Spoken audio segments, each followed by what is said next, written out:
Hey, can I get a ride?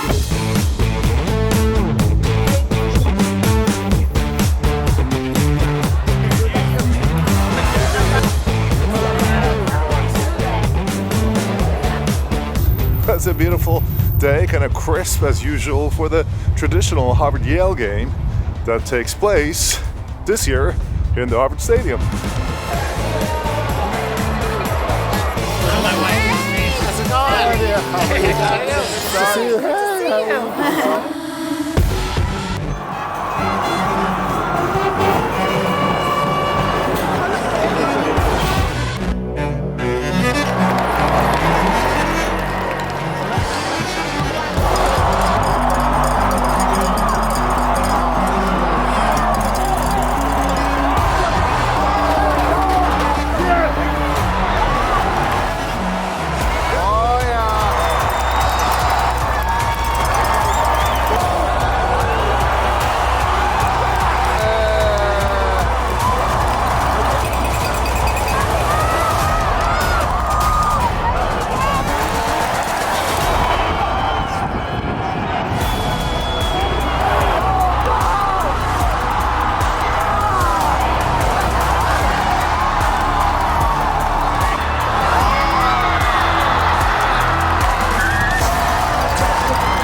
So I am back from a day out in the cold of New England attending this game, which turned out to be very exciting, but at the end, unfortunately, didn't pan out at Harvard lost. I've been screaming so much my voice is out of order, but it's okay. I wanted to come in now and just kind of finish up this little video with a tutorial about a question that came up online from one of our very good viewers, Michael, who asks, what is my opinion about gluma and other kind of fixative types of desensitizing agents that are oftentimes used during bonding or prior to bonding or to reduce dentinal sensitivity?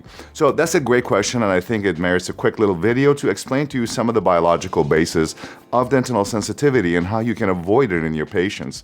A lot of you guys have also been asking me recently to spend a little bit more time doing some of the other basic science of endodontics rather than products and materials and techniques. So to give you a good example, I think in a previous video many years ago on dentinal sensitivity, I explained to you guys to do a little prop here for you that dentinal tubules on dentin are essentially like a funnel. If you take a section of dentin here, you have the pulp on this side, and this is your dental-enamel junction. So as you get through the enamel, you get the dentin, and you have these dental tubules that are conical, and they go the thinnest section on this side and the thickest opening on the other side, which is part of the reason why as you cut through the dentin and you get closer to the pulp, the permeability of dentin increases because of the fact that this diameter becomes larger.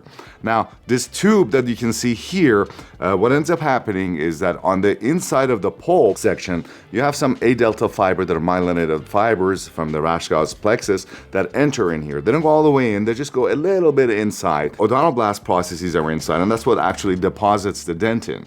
Now, the mechanisms of sensitivity are when you have this area is always fused because it's covered by enamel, but if enamel erosion or cutting it through dental work or due to a lack of covering it after cutting it for placing in a restorative material, if we don't completely cover it, then that allows fluid movement in here. And there's several different theories to explain dentinal sensitivity, but I think the one that most people now agree on, there are actually three main theories, but the one that most people agree on currently is Brandstrom's hydrodynamic theory, which involves the movement of fluids inside this tubule stimulates the nerve endings on this end, which is where the pulp is, and that sends a signal off to the brain. By the way, a quick little bonus question for those students that are watching this is, who can tell me, without looking this up online or in your books, what is the dentinal fluid that you find in the dental tubules? So that's an interesting question, and I would be curious to see how many of you guys can answer that question.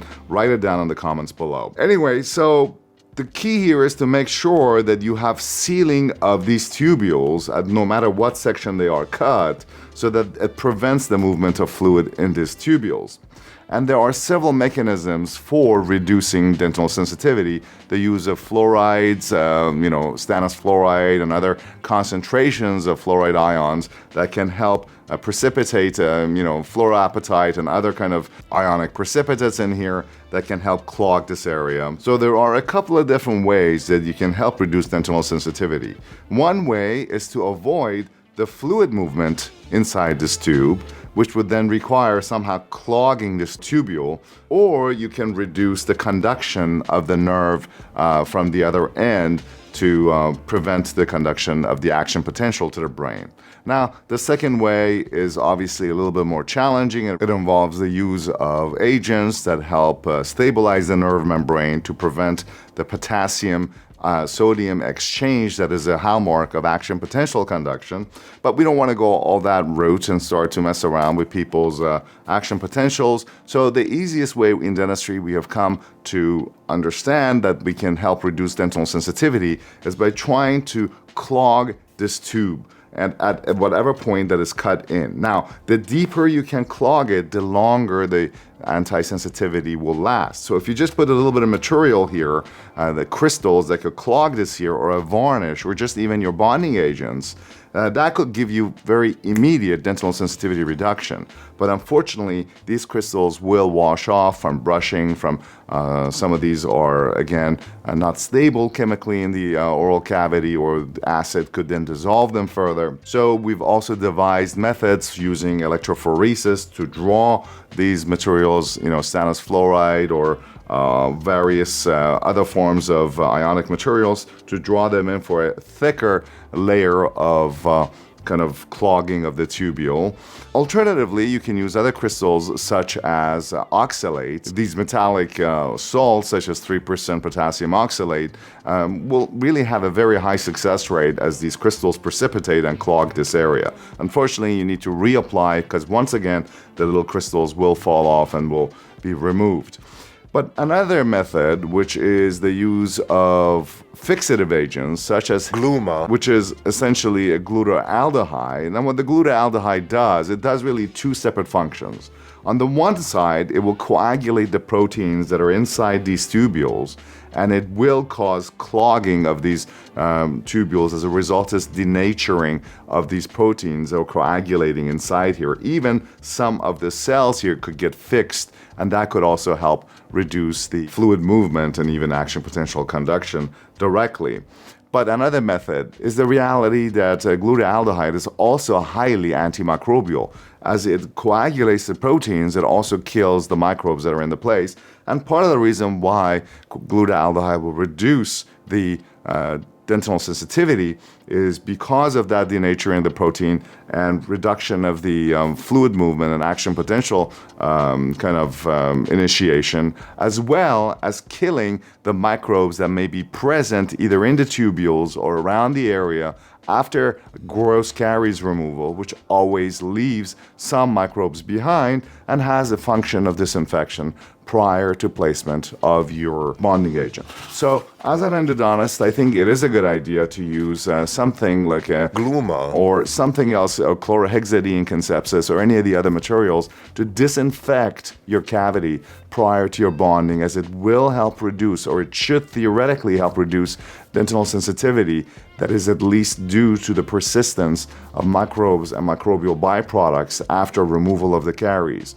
The additional advantage of glutaraldehyde is discoagulation of proteins and reduction of fluid movement in the tubules. So keep in mind the concept of dental tubules and this dynamic of the conical shape of tubules and the sparsity of dental tubules closer to the enamel and their fairly high representation in the pulpal surface, and the reality that you need to clog these in various ways to help reduce the fluid movement that will result into action potential conduction and dental sensitivity post-op or in terms of exposed dentin. So that's it. I hope this was helpful to you, and I'm hoping that I can make it to next year's football game as well. And in the meantime, I've been busy watching the World Cup, and I'll probably share a couple of thoughts on that with you in one of the future videos as well. All right, guys, I'm gonna go have some hot tea to kind of calm my larynx here a little bit. Have a great day.